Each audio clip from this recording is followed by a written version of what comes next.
also for the introduction of the program. Unfortunately, the dean of the college is not present here, but I look forward to have another opportunity to meet with her.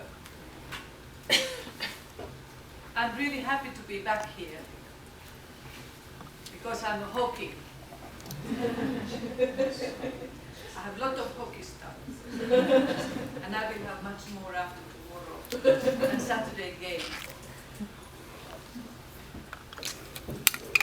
We live the life, these days we are very nostalgic, and I tell you I was extremely nostalgic yesterday, and I was driving down from Washington DC with my friend's car over the Shenandoah Valley, and I remembered many, many times how we have been driving that back and forth for different courses, including a summer course on consumer issues and government, which was held in Fairbanks campus of Virginia Tech. So, besides the nostalgies, also when I prepared this presentation, I felt very nostalgic because many of these issues I have lived myself through. And also this only kind of touches base. There is much more deeper feelings and much more deeper thoughts which I have, and I think that this gives you some inspiration for your future when you want to globalize yourselves. Whether you want it or not, it will happen anyway. And so these are my globalization process experiences. First of all, because of the title, I'll talk a little bit about the globalization as a concept, a few definitions and how it came all about in the early 90s in the discussion agenda of international politics and trade and in general international issues. Very much globalization is often referred to economic issues and industrial issues and movements of products and transfer of products and processes. But at the same time, there has happened a lot of other planetary issues which are not really because of globalization, but which have global effects and which are globalizing our thinking. So that's my second part. Then we have the family's livelihood question, which I would interpret actually a home economics issue. But now with the new vocabulary in international development agenda, the word livelihood has been strongly linked to poverty eradication, and in the international development agenda, many agencies, USAID and British DFID and all the bilateral aid agencies are using the livelihood approach in many of their development agendas. Then I'll just touch a little bit of a case study from Djibouti. Do you know where Djibouti is? Who knows? At least two people. Okay, after this lecture, everybody knows. And then at the end, I will give you a message how I have always, throughout my life, considered gender issues. Not as fanatic feminist questions, but importance of equality and importance of diversity and equality between men and women, boys and girls, elderly men and women, and also looking at issues of intergenerational race. So let's move. This is our globe. I put this out from Wikipedia. You can go there, and there's many nice balls of our globe. You can look at many good pictures, but just the word globalization means that sometimes we say that how small the world has become. It's the same size as it's been for centuries and millions of years, but we think it differently because we move much more and we have learned a lot about globalization. Now, who has been to Finland? Okay, that's where my home country is. And I'm from Helsinki, and if you look at the picture of Europe, I like pictures and maps, and you will see it in today's presentation, more than talks and theories and papers. This is the picture of Europe, which is so much discussed these days. There is 27 countries in the European Union, which are marked with the yellow color, and then also these countries from the Eastern Europe, which have recently joined. There are countries like Croatia and Turkey, which are still negotiating membership. And there are the green ones. Why they are green? They are not members of the European Union. So you can see that Norway, which is very, very rich in oil, it's a very rich country. Another heaven is Switzerland. They are not part of the European Union yet. So if we look at then further, the next map, we come to the conclusion of the true size of Africa. Even my presentation title has the word Africa. I only refer to those countries where I have worked or visited or consulted, because Africa is a huge continent. If we look at the United States, which we always think that it's so big, you can see how small it is compared to Africa. And for example, here we have China. We have India, which we normally also think of a huge international country in the globe. There are other countries, Germany, France, Spain, and so on. So my point here is that Africa is such a huge continent, and you can imagine the distances, the travels, the cultures, the languages, the way how it has been colonized by different countries, English, Francophone, French-speaking African countries, Francophone African countries, Portuguese African countries, all this colonization period. And now the Africa is more and more independent. And if you look at the Africa now, it has 54 countries, and there is a similar union, almost, like we have European Union, we have African Union. And here you can see the place,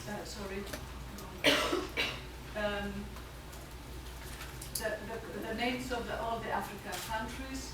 And the place where I am focusing today more is this so-called Horn of Africa, which covers Sudan, South Sudan, Uganda, Kenya, Somalia, Ethiopia, Eritrea, and Djibouti. 8 countries belong to so-called Horn of Africa countries. So you cannot generalize anything. There are so many languages, so many tribes, so many histories, that this makes Africa a really challenging continent. And today, more and more, internationally, Africa is getting more popular. If we look at the latest news, these were just, when I was starting to prepare my presentation and think what should I really touch base and talk, Helsingin Sanomat is the most famous daily newspaper in Finland. And there was a big discussion about African Renaissance. You know what Renaissance means. In European history, it was always referred to either to arts and to renewables and to new ways of looking at the old things. Now, if we think of the issues in Africa, we know that the middle class is growing, the economies are growing, international investments are growing, you know, and more people appreciate peace. The conflicts are reducing, and more infrastructure is developing. Rails and roads and airlines and cheap airlines and oil pipes and things. It's still in a struggle state, but things are really moving somewhere. Office construction business is very, very big. There are a lot of international companies, and of course, you know, all the Chinese invention. All the China is flourishing in many countries, building, for example, the African Union headquarters, which is a tremendous building in Addis Ababa in Ethiopia, was built by the Chinese. And there is more factories, more labor opportunities, employment. Of course, electronics are also nowadays built a lot in Africa with very simple, basic laptops and screens and things which are cheap, solar powered, which can be used by students in the schools. And the consumer markets, which you are interested in, is flourishing. So let me now still come back to the globalization. According to Wikipedia, you can go to Wiki again, and besides the globe, there's a lot of definitions and a lot of information. It's normally interpreted as process of international integration, which comes from the interchange of world views. This is also important, what we think about the views, products, ideas, and other aspects of culture. And then it is a process. It is not ready-made stuff, and it never got bigger. It's a process which we live, and it go worldwide, exchanging national and cultural resources. When globalization, as I said, in the early 90s was first time discussed and became in the vocabulary of everybody, the International Monetary Fund stressed 4 areas which are important in globalization. Trade and transactions, it comes from international trade, cross-border trade, cross-country trade, cross-ocean trade, capital investments, money movements, and of course what has been really, really strong has been the movement of people. Now we travel, we go touristing, we migrate, we emigrate, people really move after the war period, 40s is over. And then came the IT, the dissemination of knowledge and IT technology. So if we look at Microsoft bought Nokia, you know Nokia? Mobile phone, eh? How many of you have Nokia? 1, 2, 3. What are you having? Samsung? Or iPad? Huh? Motorola. Oh, whatever. But in any case, Nokia was the most important economic issue in Finland for the last 10-15 years. And now Nokia has lost market, so Microsoft, America, bought Nokia. So capitals are moving. I don't remember how many millions and billions was the price, but that was history in Finland. And we had many newspapers had the cover page from a graveyard where Nokia phone was buried. And I wanted to take a picture of that. So then we come to the question of migration of people. Now people migrate for many reasons. They can come for economic migrants, they can be family migrants, they can be political migrants. But the biggest, and I would say almost the saddest story nowadays is the migration of people because of drought, because of extreme poverty. And these 2 pictures are from the refugee camps of Somalis, because there was huge droughts in the Horn of Africa about 4 or 5 years ago, the biggest one again. You remember Geldov was promoting the money collections in the 80s in Ethiopian drought periods. Now there are new droughts, and this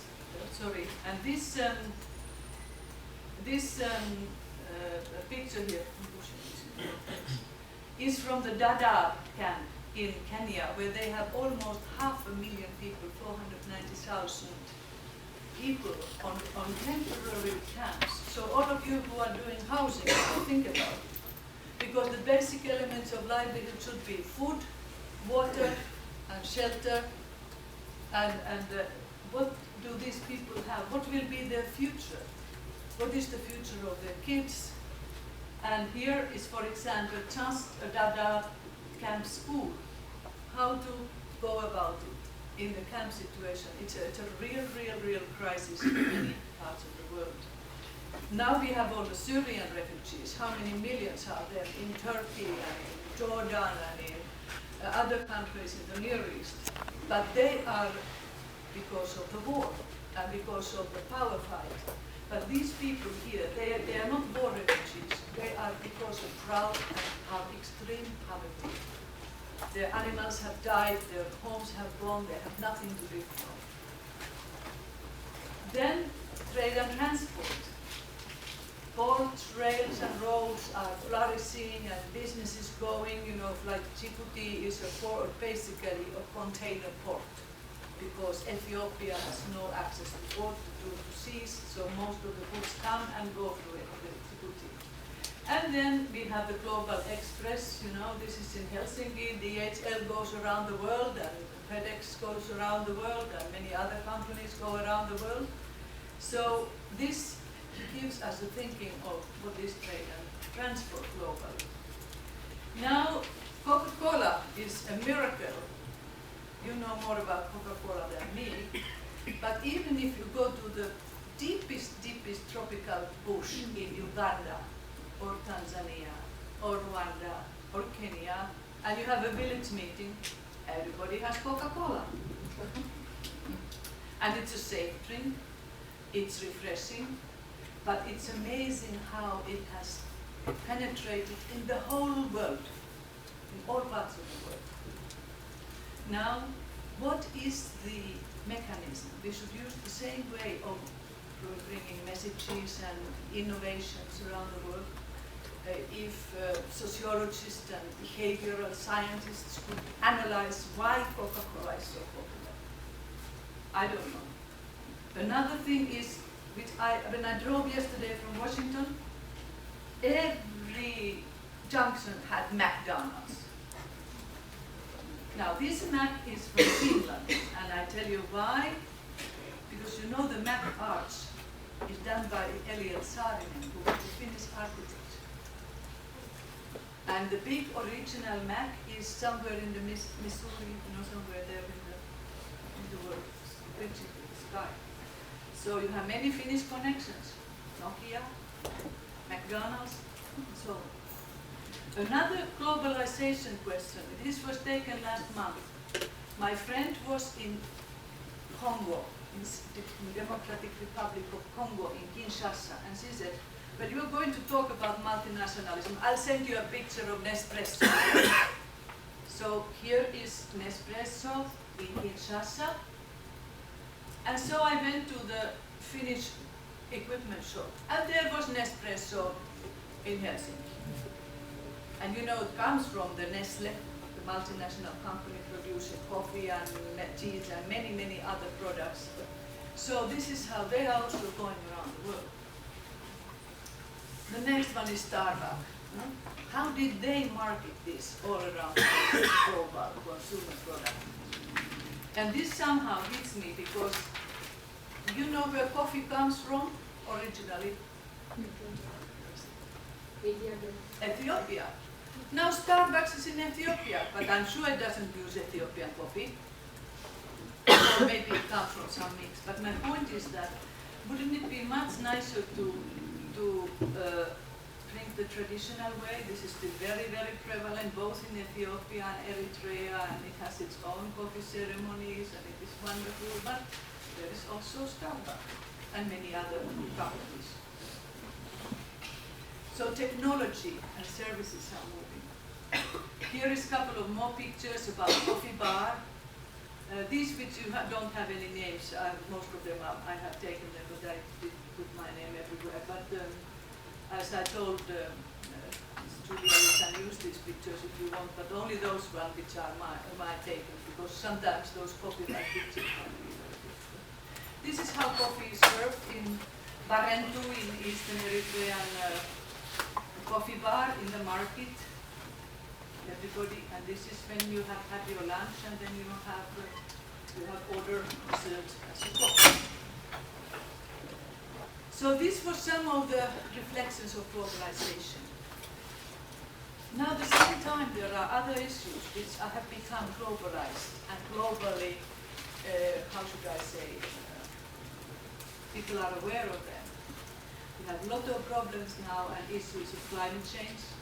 We have floods, we have tsunamis, we have storms, we have earthquakes, we have volcanoes, eruptions, and so on. Big issue is energy, whether it's fuel for the car or whether it's energy for the household. The ocean fishing is a global crisis. issue in many parts of the world, not only in Japan and Southeast Asia, but also in the Indian waters and also whale fishing and everything.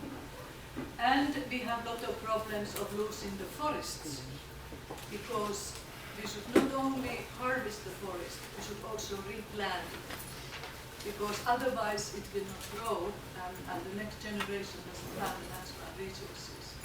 And biodiversity is also an issue which is in the discussion agenda. So there is two contrasting pictures. There is an extreme floods and rains, extreme droughts, when all the crops are dry. If you don't have rain for 2-3 years in these places, where do you get the grains and the food? Even little water is stored. People dig holes to store it, and if you look at the picture on the left, this is taken in Eritrea. This white thing is not stone, it is hail. We had a hailstorm, and that's how we got some water stored. Big constructions and dams are by hand, not by machinery, to store water. When the waters come heavily once a year from the mountains in the rainy season, then we have water for the fields and for animals. It has been said many times in the international discussions that water will be the next reason for a war, because water is getting more and more scarce in the world, and it's needed for everything. It's needed by human beings, it's needed by animals, it's needed in agricultural production. So water is critical for life. And here on the right we see we have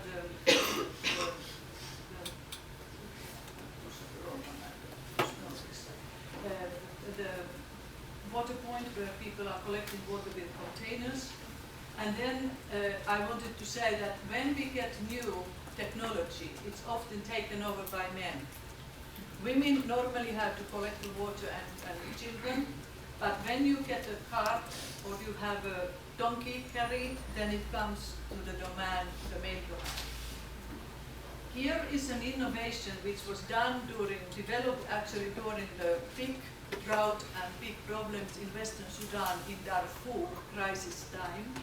They developed so-called Hippo water trawler, and they have distributed over 40,000 water trawlers mainly for the women in Western Sudan, because in this trawler you can easily pull about 90 to 100 kilos of water, which is 5 times more than if you have a 20-liter bucket on your head. So there are new innovations. We just have to be open for the development and support their use.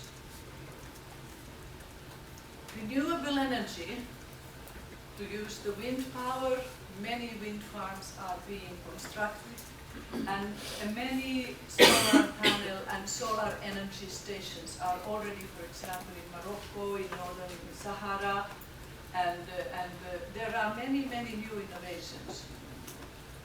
In Djibouti, we have even the traffic lights are solar powered in the town because we have a lot of sun, and some innovations and testings is being done also to cook food and porridge and soups with solar power. However, we still have this gas before electricity and other household tools. Also, technology can help if we have biomass. These are the cow dung cakes being dried, but how to use them in fuel. So there is a turbo stove developed by a Finnish Polygon mine to burn it burns. It has a double layer and it has a very high efficiency in burning the biomass, either cow dung cakes or briquettes. So then the next area which we talk about technology and development is business and economic issues, as I mentioned. Trade, international and regional, we have already seen pictures, we have consumerism, we have tourism and travel, sports and games, and I have a few pictures of these. Now, e-banking is a big issue. For example, in Kenya, in Zambia, in Eastern Africa, women are using a lot of the mobile phones for e-banking, and most of the bills are already money transferred by the mobile phones. And then here is Forex Djibouti style. You go just on the street and you have all these bank ladies. This is full of money, dollars and euros and Djibouti francs. And you just go there and change your money. Another financial issue is that when people are in poverty, how do they get loans and guarantees? And now the new issue which International Fund for Agricultural Development has introduced is so-called baby loans. This is not a baby, but it is the mini loan. I would call it mini loans, but they have died aside. They have given a new name, baby loans. And these are normally like $50 or $100 or euros. They are giving for poor women who can do some buy produce for street sales or buy piglets and grow food and provide food security. But this is not only the microcredit schemes which are important. Also, it's important to look into longer term. It's a colleague of mine in Rwanda, and she has been very, very entrepreneurial, and she developed flower business. So she brought from the Netherlands expertise on horticulture and flower production, and she had 16 different greenhouses built, and she trained the women to manage them and the staff. And then the problem she has been facing now is the sales and transport cost of the flowers, because she cannot fly them directly from Rwanda to the Netherlands markets. It has to go preloaded in Nairobi. And so the cost is not as competitive for the roses produced in Addis, in Ethiopia or Kenya. So we have to look into long term if we have larger investments and entrepreneurship.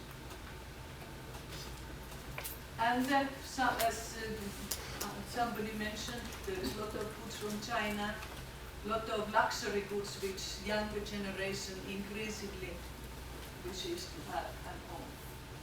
Regarding increase in travel and tourism in the global sector, we have wildlife, we have experiential tourism.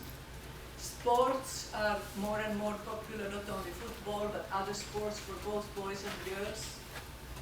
And regarding socio-cultural globalization, there are issues of culture, politics, population, health, education, and so on. So culture is more and more exchange between countries and visitors and programs, and music of course comes through the internet and comes through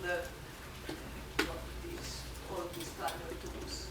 And politics is a very important global issue, and many UN observers go to see that the politics at elections is done right. Internet access has revolutionized the world. And there, of course, we have to look into the issue which I'm very fond of, is tutoring and mentoring. And these are from my present project in Djibouti, from our staff, how they are learning to use internet increasingly in the management. More and more of audiovisual media is used because if people are illiterate, they don't know how to read, they don't know how to write, but they can see pictures, they can hear music, and roadside billboards are promoting mobile phones in this case. Population issue is still critical in the world because population is increasing for millions and millions. And for example, on the right side picture, if you look at the masses of school children, how do you educate them, how do you train them, how to get them the best education possible, the facilities and the teachers and so on. And very big issue is in the social sector is HIV/AIDS spread, and the question of senior parents, parents die, so the grannies will have to take over the care of the children. And so this is a real new global issue in Africa, nationally and regionally. Health services, there is a lot of undernourished children, and how to feed and provide health services for mothers and children, maternity wards and so on. And the question of education is often also about food. Now this is from World Food Programme in Rwanda, and my question is that would you know why the children are dressed differently? Some are blue and some are green. I made this question because I didn't know that I felt something like that. Who would guess that?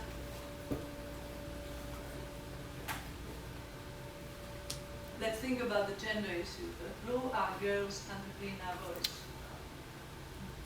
Did you guess that? Okay. So a few things about livelihoods. I know our time is but you can read more. There's a lot of good references. Normally we think it is the food, water, shelter and clothing in life. But then we have to look at much more broader approach. I wish you will get a link to this book called Gender in Agriculture. It is recently published by the Food and Agriculture Organization, World Bank and International Fund for Agricultural Development as a team, and they have very, very strongly analyzed these livelihood issues and developed models. So livelihood is much more than just food and water and clothing and shelter. We have to look at the assets that the household has, we have to look at the market issues, who are the vulnerable, what are the risks, and how there is an access to information and organization. So if we look at the livelihoods, sustainable livelihoods, more holistically, we have to look at other things too. So when we think of livelihoods, and if you are doing some action research, think about where the money comes from, where the money goes, who decides, who uses, and you will find out a lot of gender dynamics in the household management. I quickly go to the Horn of Africa back and explain you a little bit of the program. Here you can see again the same country, Djibouti, and the member countries of the Horn of Africa concept, which is discussed a lot. And here I have 3 pictures related to the previous questions, that where the money comes, where the money goes, and what are the problems it solves. Now, if you look at the household's main income sources, the biggest income source is sale of livestock. It can be gifts on food aid, it can be remittances also, which is an important part, particularly for families who have relatives abroad and they send money back. And this week on Monday was a big news because the Barclays Bank in London has stopped the money services for Somalia, where banking and infrastructure is not yet developed. And there was discussion that it's a very big loss because many families don't get their remittances from family members abroad if the international banking system doesn't work. So there are it's very fragmented. My point here is that it's not only one person who goes to work and brings the salary, or 2 persons go to work and there is no jobs. So you have to do temporary labor, you might have to get the money from as gift, you might be begging, you might be selling your cattle. And so the key point here to me is, and this is an interesting research topic, if somebody wants to learn more about it, I have done some research on this, particularly in Indonesia and some other parts of the world. So this is an interesting analysis. And then the question where the money goes in the household. If you look at the blue area, the 73%, 3/4 of the money goes for food. Because food is, so even wherever it comes, people's survival is dependent on that. It can go also for other things, like it can go for tobacco, it can go, you have to have animal feeds, you have to buy, you have to use it for transport, there's always celebrations and cultural events where you need money. But I think the blue color and the use of money for food is critically important. Then the third picture is why? What are the shocks that the households experience? And here again, because this is from Djibouti, you can see that the biggest problem is the drought, 35.6%. The next one is high food prices, because when there is drought, there is no rain, there is no food production, the animals die, food is imported, the prices in the market go up. So this is how the different shocks impact the households and make this very interesting. Now, for us, as Julia said, Irene said that I'm a home economist, and I tell you that I always, the last 40 years, I became a home economist teacher already 67, so I had a few years of experience. So we always were looking at the home economics discipline, and I think that the rich, we have foods, we have clothing, we have shelter, consumer issues, household management issues, decision making, food science, human issues, family studies, education and outreach in the communities. But then, if we use the same issues, but we use the modern vocabulary, I think we should just learn to do the same critical issues and use the right way of expression. We talk about poverty reduction, water sanitation issues, projects, environment and climate and natural resource management, instead of collecting firewood. The issue is the same, but we have to use it with a different language. Labor issues, functional literacy, and gender and HIV/AIDS and so on. So these are the future themes which we also, whether we call ourselves home economists, or consumer specialists, or whatever you call yourselves, these are, however, the things we should learn more about. And if you go to the internet, in everything you will find something. Now, recently also a group in Boston Consulting Group, has done a very interesting study about the African consumers. And they have highlighted 10 key things to know about African consumers. In general, they are entrepreneurial, they are ambitious, they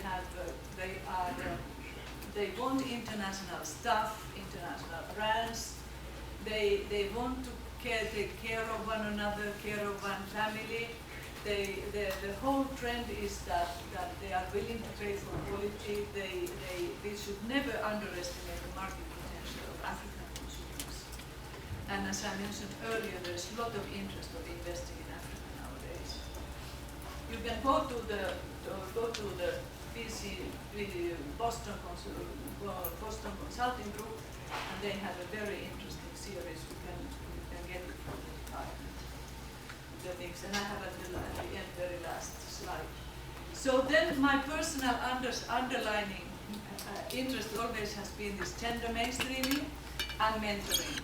And here on the left side you see a picture of our latest training course on gender skills training, and on the right you see my team now in Djibouti, my boss, and then my Finnish intern, and then secretaries, assistants, and colleagues from Uganda and Kenya and Ethiopia. So this is the team with whom I work, and I'm going back there again in 2 weeks' time.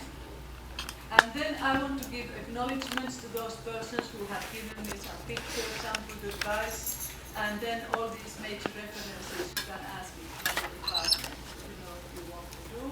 And if you want to write to me, my email is here.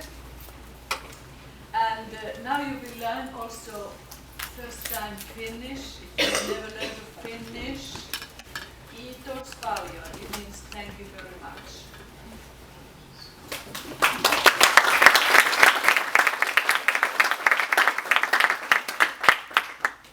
Kiitos paljon. Yes. Thank you. We have about 10 minutes that we have time for some questions, so I will let you pick and choose and have some questions from the audience. You can ask. Yes, please. What sort of things do you do in gender skills training? In gender skills training, what we have done is in IGAD, in the organization which I'm working now, we bring them for 4 days. We have 2 specialist trainers, and we go first from concepts to sensitization,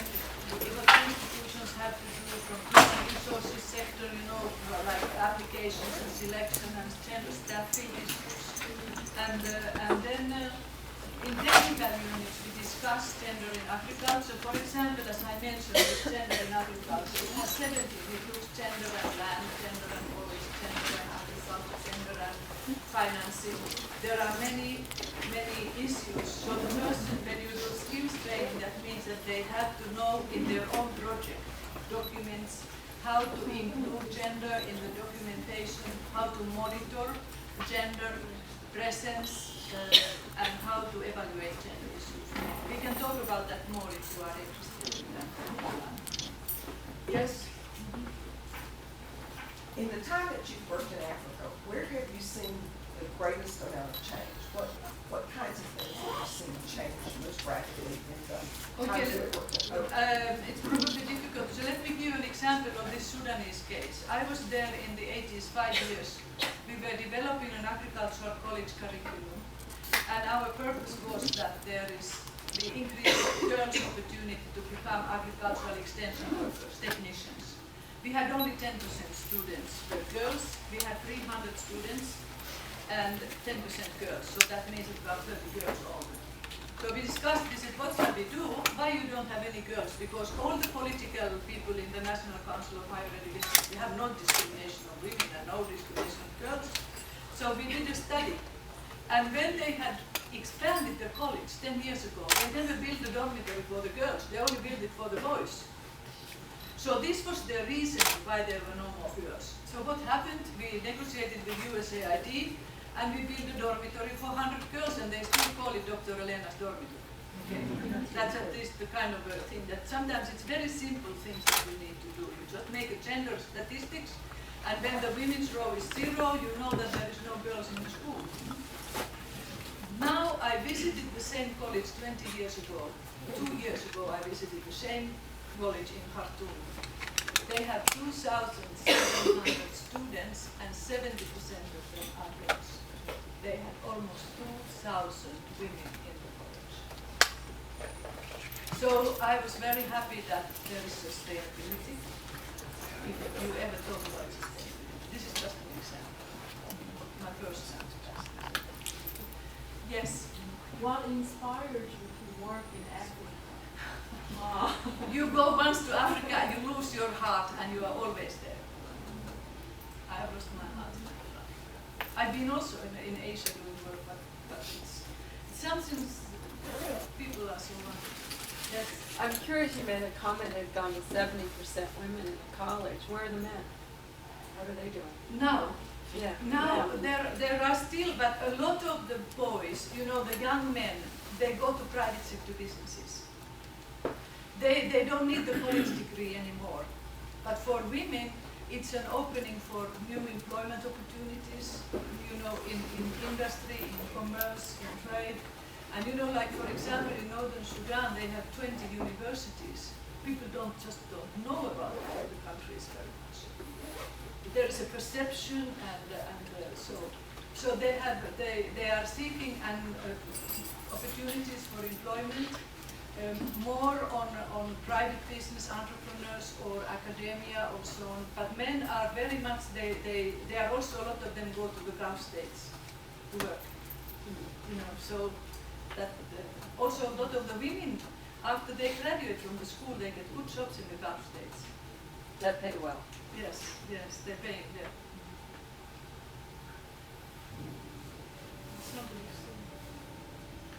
If not, Yeah, but I was going to say, one of the things you didn't get to talk about as much as you and I talked about was kind of the change of the family structure because of HIV and AIDS. oh yes. Because we saw the pictures of all the children and the expansion of this younger group. And but we're kind of missing a generation, is what you were talking Yes, about to me this today. year, yeah. And so you have the older people, which is something we talk a lot about in our classes, are older adults and what they're doing and how they're going to age. But these older adults are taking care of the younger generation. The youngest generation, yeah, because the HIV/AIDS, it's been really, it's reducing nowadays. The spread is slowing down, But it has been a real disaster in many African villages, where there is no adults. Because mothers die and fathers die, the children live in trauma, and almost every family has adopted somebody else's children who are, we call them age orphans. And they have established many age orphanages in many places, in many NGOs, non-governmental organizations support this kind of developments. Also private philanthropists establish age orphanages for, for 70, 100, 150 children. And then it's a new responsibility for the grannies. And then we have had a lot of discussion, because agriculture and rural development are my very big interest, that we are losing agricultural knowledge. When in rural areas, households, the parents die, the youngsters, sometimes 12, 13, 15-year-old girls or boys become the parents. They don't know how to grow crops, how to harvest, how to handle seeds, how to, the agricultural knowledge is fragmented because of the new generation. And then the grannies have a new role. They think they can have a peaceful, safe, secured, family-supported, elderly, old days. And then suddenly they realize that they have all the responsibility of the kids. And there is plenty of kids normally in the families. So it's a real, this is something, if some of you are interested in study, this is something which is very interesting. For example, now what I'm doing in the Horn of Africa, in the Secretariat, is that Finnish government has provided €1.5 million money for them, because we are developing project management unit. We are strengthening the institution so that they can better plan and manage projects and money, because many donors, we have about 12, 13 donors now, from USAID to the Germans, to the Nordic countries, to African Development Bank, to European Union. They provide money for the Horn of Africa for this drought crisis. But then somebody has to know how to use the money, how to manage it, how to develop documents, how to monitor it, how to establish the financial system. So we are there helping and bringing technical assistance for this project planning and management unit. So the IGAD has also other projects. This is just one part of it. We have also a very big HIV/AIDS program in all these Horn of African countries, which is funded by the World Bank, over $6 million now, the new phase.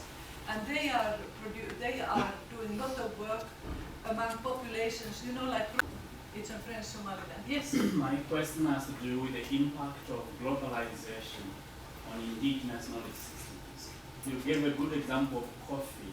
Did you notice other instances where knowledge from outside tends to affect negatively what the people know already? Well, I think I would put the question differently, that there is a lot of local indigenous knowledge. For example, medicinal knowledge, like even for AIDS, medicines are trying to develop now from the traditional medicinal system, which could be used and developed further, like China does and like they're doing in India. So, but also in Africa, there's lots of I don't call it bush medicine, but whatever language you use, but there is a lot of rich traditional knowledge. But then it's also very difficult, because those who have the knowledge in the villages and in the communities, they don't want to give it up very much.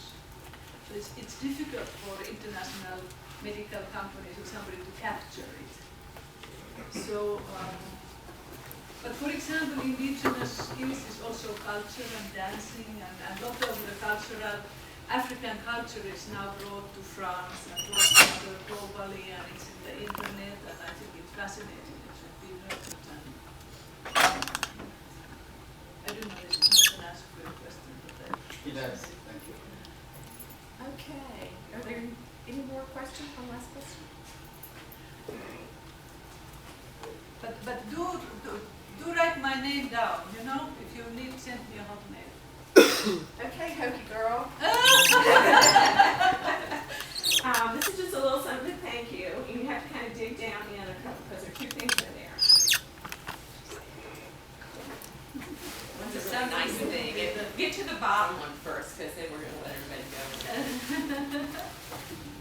I didn't know that this is hockey color. I thought obviously. Yeah, this she's is looking at my- orange going, what? Yeah. I have my T-shirt for Saturday's game. Yeah, this is her. Hey, did you ever go to football when you were here in graduate school? One time. So she's gonna have the real Hokie experience on Saturday. You got her doing. Hope to see you. If you see me there, then pull my arms.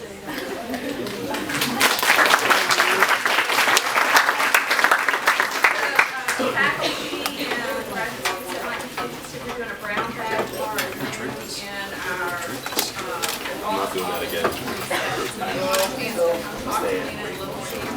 We're gonna be out here at a reception, we've got food out here for a while.